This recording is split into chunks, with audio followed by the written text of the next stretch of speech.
Okay. Hey, True Believers England team here, and with Dalton. You're alive, and you're I am, well. and It's been a I year or two. almost thought you were leaning into the bit there for a second. I'm slightly disappointed. What bit am I Alive? leaning into? Alive. It's alive. Yes. By the way, which isn't in the movie. No.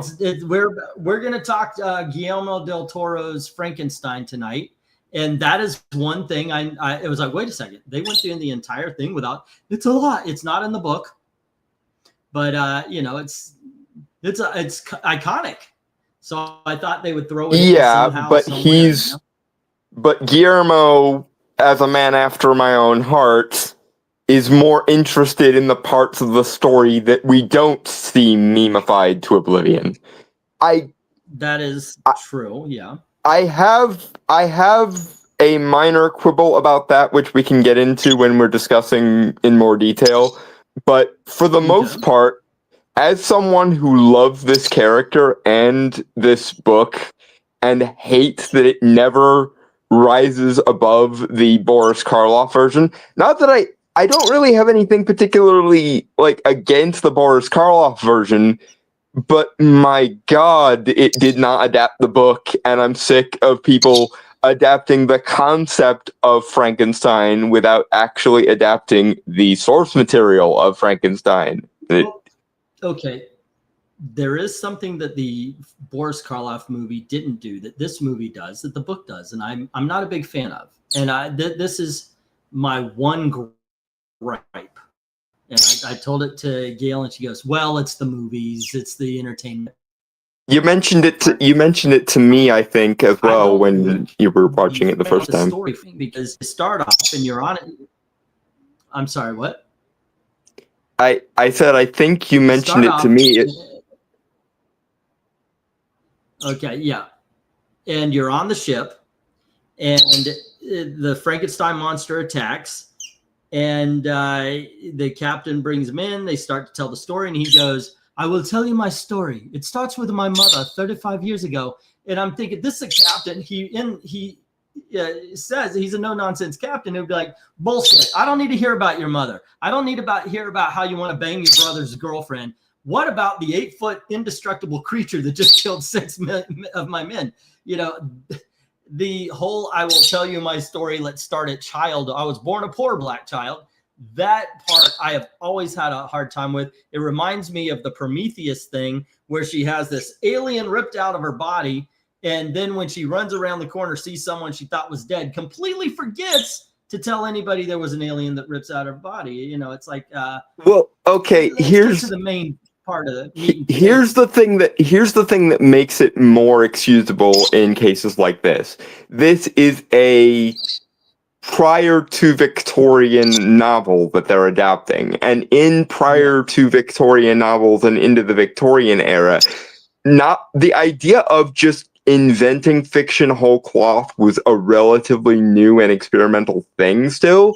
So most novels frame it as a folk tale or a tall tale that somebody is telling, and that's why we get shit like that. It's the same thing. It's the same thing as to why Dracula, for example, is told using letters of Lucy, Mina, John, and so on. It's because these are supposed to be things that actually happened in the context of the story. Let me get some comments and say hello to everybody who's come in. Hello to One Sick and Tony Hayes and Carl Lives. One Slick, yeah, we're going to be doing a cover ranking. That's why I started this at 9 and 9:30, so we could actually. We're going to talk about it. We'll give our points and such on the movie, but we're going to be in time for the cover ranking, so don't worry about that. But it should be a lot of fun because I'll tell you what. Cons mentioned, haven't had a chance to catch it yet. Unfortunately, I already left theaters. Netflix only put this one in for a week. I'm actually shocked. And they didn't even back it up with a lot of advertising or anything. It's the way Netflix does things. Oscar.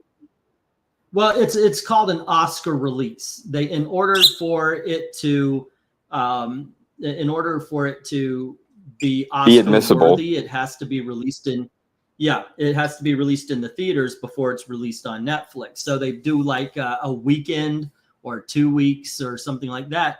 They did that with Knives Out.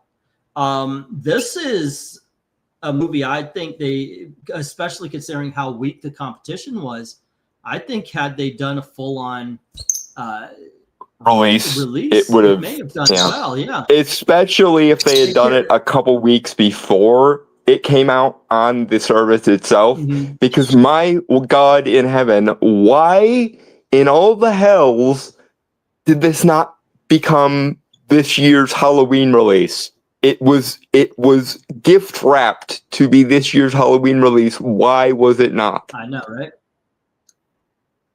Here's something. There's a YouTuber. I forget his name. He's a movie reviewer, and he made a movie. It's called Shelby Oaks. That thing got 1,800 Chris theaters. Stuckman. This one got like 200. There you go. Yeah. Didn't see it. Not because, oh, well, I'm not going to see that crap released by a YouTuber. It was not released around here. And I will see it when it's available wherever, but it just seems it's Guillermo del Toro. It amazes me that, I mean, even Martin Scorsese isn't being released in theaters anymore. It's straight to Netflix and such. I guess they may have signed a deal or something, but it's ridiculous what is and what isn't getting full releases in movie theaters. This, like you said, it was built for Halloween. And it kind of surprised me because when I started watching it, part of me was, I almost didn't want to see this. It's like if you make a Dracula movie, I don't know how excited I'm going to be to go see a Dracula movie because I have seen the story. It's like Christmas, a Christmas Carol. I've seen it so very many times that why not need to see it if there's no Muppets involved? You make Muppet Frankenstein, I'm excited. I'm the out there right now. I'm the opposite way with stories that have been told a bunch because I'm interested in the way it's done. What do you focus on? What do you decide to de-emphasize? What stylistic choices do you make? And in the case of Guillermo del Toro's Frankenstein, and I mentioned this to you when we were just discussing it over DMs, there are times when you just put a creative director or a director or a creative in charge of an IP or a established thing, and it is just perfect. It is just kismet. It's almost the opposite of what happened with Alice in Wonderland and Tim Burton, because everyone and their mother before Alice in Wonderland, Tim Burton came out was like, this is a perfect connection between a person's style, a person's sensibilities, and a source material. But then, of course, that movie came out and was a complete clusterfuck. But this movie literally, like almost shot for fucking shot, is exactly what pops in my head when you tell me Guillermo del Toro is doing Frankenstein. It is perfect.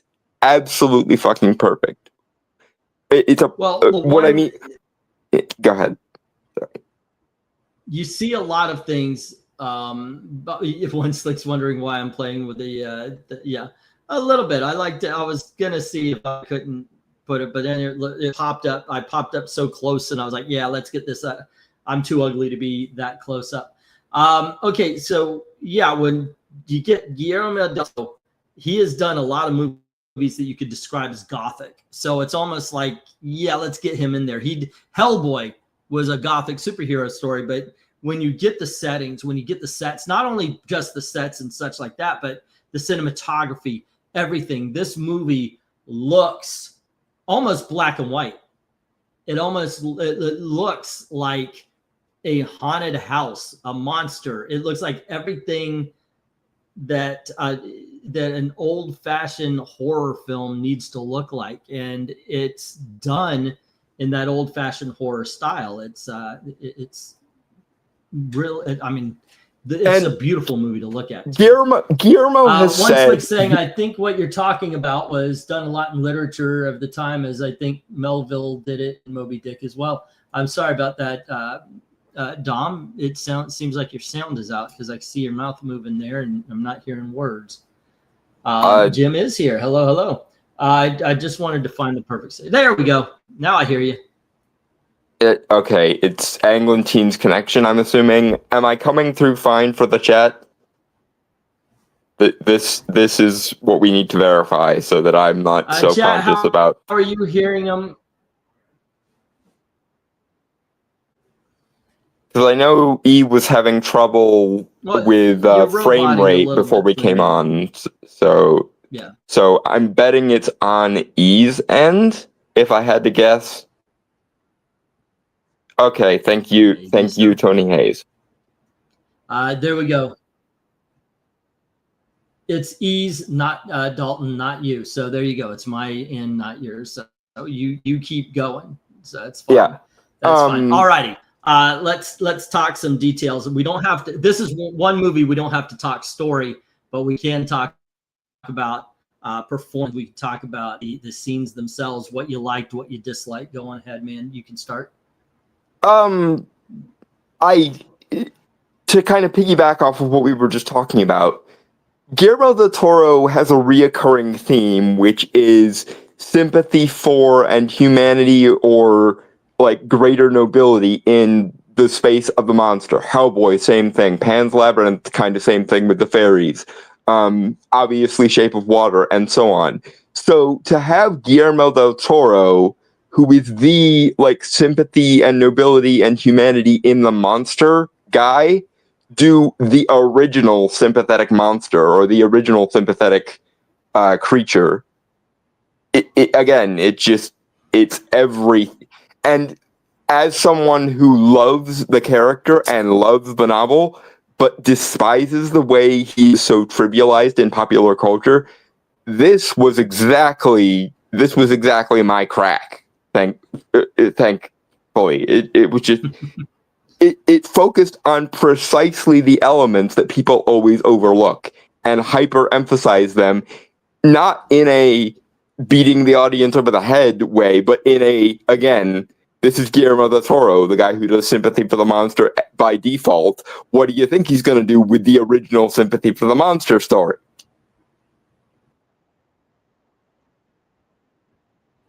Yeah. Well, they did make a creature who was handsome guy with scars, and they just painted him gray. It wasn't like Boris Karloff with a flat head, fire bad. They kept him looking like a regular human, just bigger.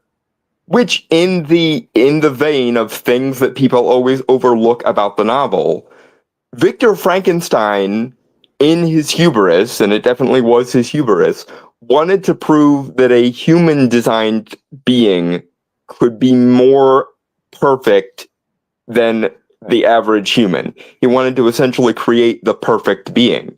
A being with the soul of a poet, the mind of a genius, and the strength of a titan, which is basically what we have here.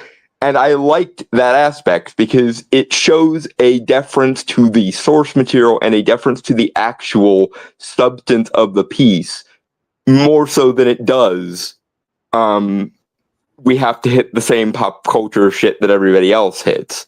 As much as I enjoy the Boris Karloff version, and it's a classic for a freaking reason, it does such a massive disservice to everything that Mary Shelley was trying to do, and everything that like literature in general has taken from Frankenstein for the last 100 years and some change.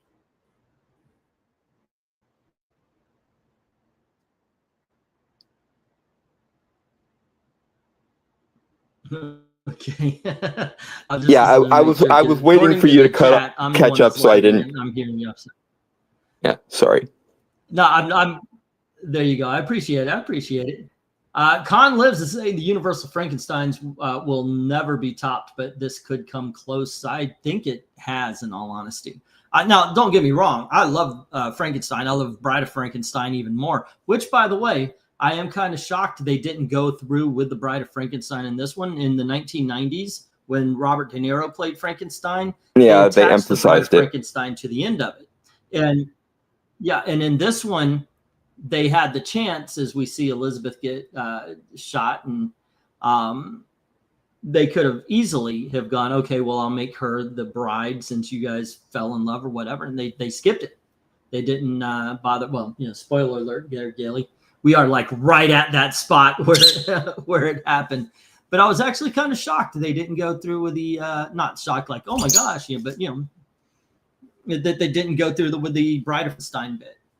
And especially they've got the perfect actress for it. Mia Goth is like the new horror scream queen. She is so pigeonholed into horror films at this point, but she does them well. She does them well, so there's no downside to her being in it. Yeah, it was the Kenneth Branagh directed. Yep. That's the other thing. I'm not sure that horror movie is really where this movie sits.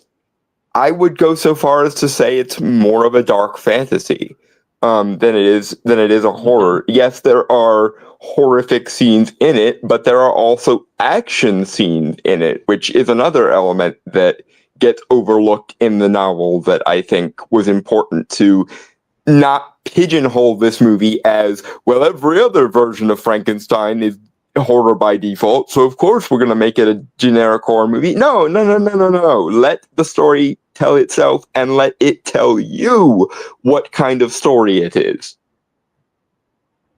Okay.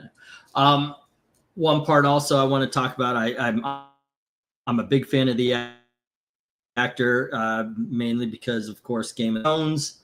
He plays in Harry Potter. In this one, he's the old man.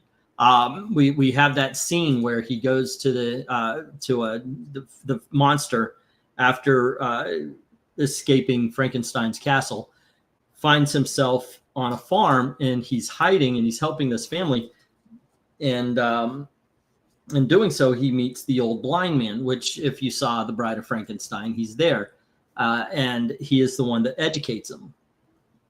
And he is his friend, and so forth and so on. I got to tell you, this is a scene I'm glad they included. I'm glad Guillermo del Toro included it, because it's what builds the humanity. And really, Guillermo del Toro, it's, of course, Frankenstein's the ultimate. What is a man and what is a monster? Frankenstein looks normal, but he's the actual monster. Frankenstein's monster looks terrible, but he's actually the hero type, and so forth. It really does lean into it. They needed a scene like that to show them. Yeah. It's where Disney's Hunchback, of course, got the dichotomy between Frollo and Quasi, the who is the monster and who is the man, etc. And I think it surprises no one because of the aforementioned obsession, and I mean that in a positive sense, that Guillermo has for this consistent motif of monsters can, in some sense, be more noble than people when given the opportunity to be. And with this source material in particular, I think that is the right tack to take with it, especially because so many other versions overlook it, and Guillermo del Toro is the perfect one to do this and do it in a convincing and not preachy way. Because this could have very easily be turned into do everything possible to turn Victor into an asshole and do everything possible to make Adam sympathetic. And I for one, am part of the Frankenstein literature fanboy club that refers to Victor's child as Adam, because he is not the monster. He is the victim of his father's, frankly, just iconic levels of terrible father behavior. And I like the emphasis here, and it is in the novel, but Guillermo spotlights it, with Victor ends up recreating the negative relationship he had with his own father when he is supposed to be nurturing and caring for Adam, because this is the thing that a lot of people get wrong about Frankenstein. Everyone thinks it's a story about man playing God and getting punished for playing God. That is not, at least not in its entirety, the story.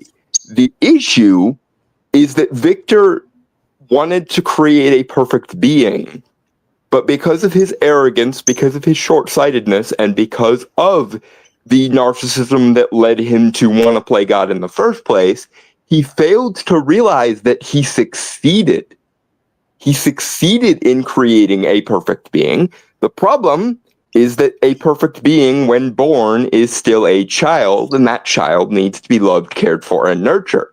And if you don't nurture, care for, and love your children, they will become monsters. And if that child's toddler tantrums happen to have the strength of Hercules behind them and the genius level intellect of a mastermind, that is going to go very, very bad for you, especially if you didn't bond with or socialize with said child when they were in their development phase. Or in Victor's case, if you straight up immediately, seconds after your child is born, start beating it with a rod to convince it to motivate itself, you're not gonna go well, especially not if that child has like bright burn levels of power is another good example of this is why you don't create a Homelander or a Brightburn, and why it's very important that if you have a child who is that powerful, you should do everything you can to nurture them properly, because that is fundamentally the difference between a paragon and a monster. Monsters and paragons are both extremely powerful, both extremely noble, both extremely larger than life. The difference between a monster and a paragon is, do they have a stable father-son relationship or a stable nurturing relationship and people that care about them? Or are they instrumentalized to begin with and traumatized in the second place? Well, that's a freaking mouthful, man. I'll tell you.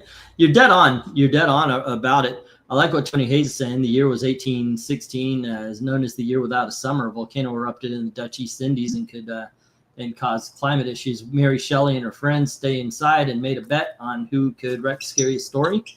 Mary won. I was actually discussing this with Gail earlier about the fact that, because he was, why is he being so mean to him? And I said, because his father was mean to him. It's about, it's about passing down those. It honestly reminded me of the scene.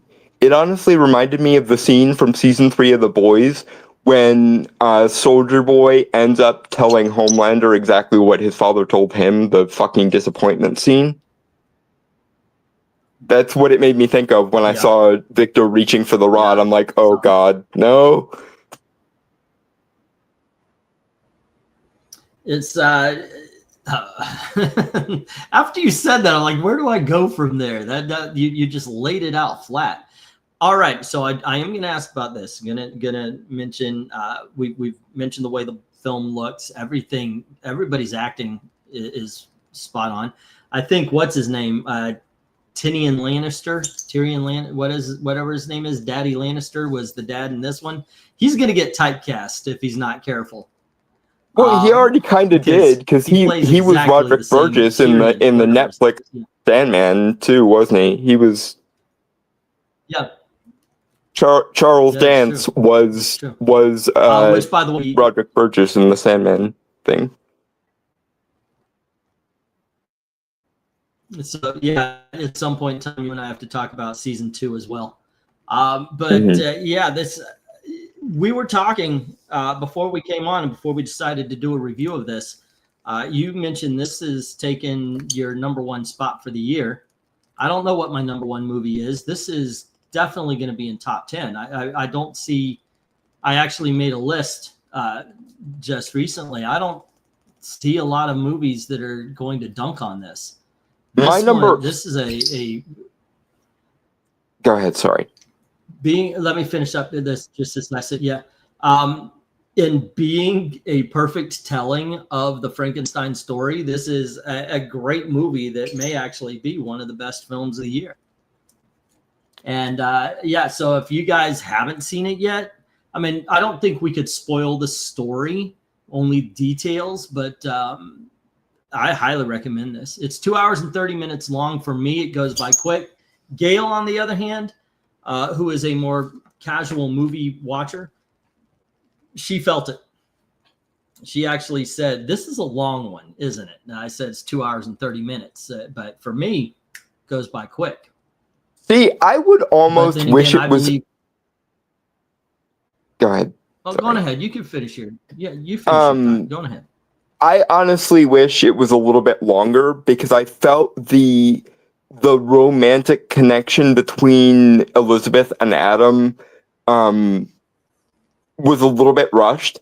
Not in a like noticeably bad way by any other standard. It's just it was one of those minor nitpicks that I think if that had maybe 15 minutes more to play with, it could really have delivered some genuinely great pathos.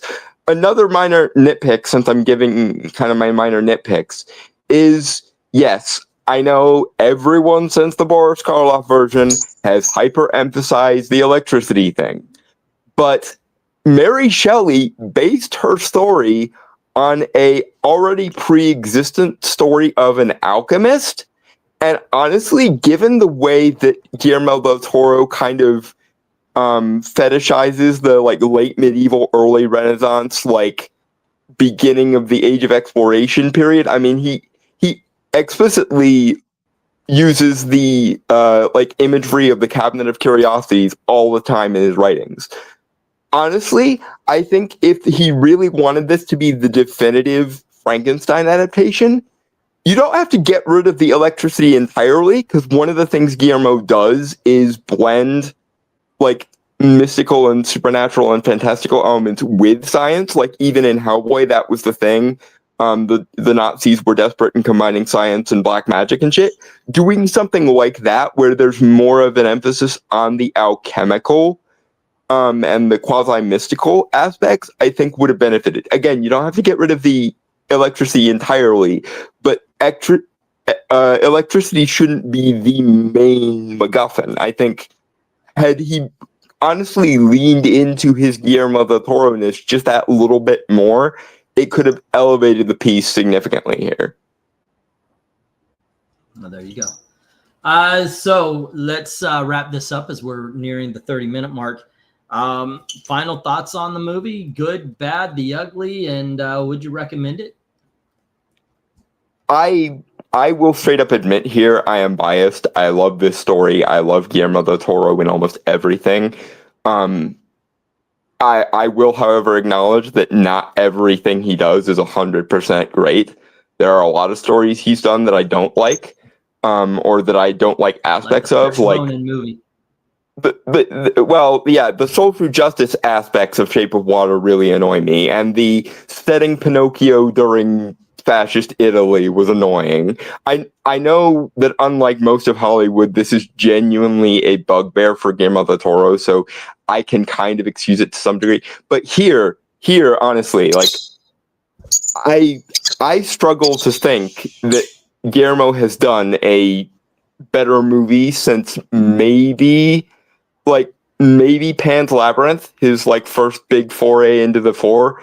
Maybe you could argue that is a better movie than this, but this is definitely his best movie since the first Hellboy. And he said that he's been wanting to do this for like 20 years, and you can feel it in everything that goes on here. He gave it his all, and I think his passion for and expertise of the material as well, because it's not just a Guillermo del Toro sucking off his own ego movie. It is Guillermo del Toro has wanted to do a faithful adaptation of the novel and the character for 20 or 30 years, he says, and I believe it. This is a masterpiece, even while acknowledging that Guillermo del Toro very rarely makes anything other than something that's at least arguably a masterpiece. But this is better than Shape of Water. And I told E when we were discussing it in DMs, I'm actually kind of sad that Shape of Water won the Oscar, because the Academy hates giving the major Oscars more than once.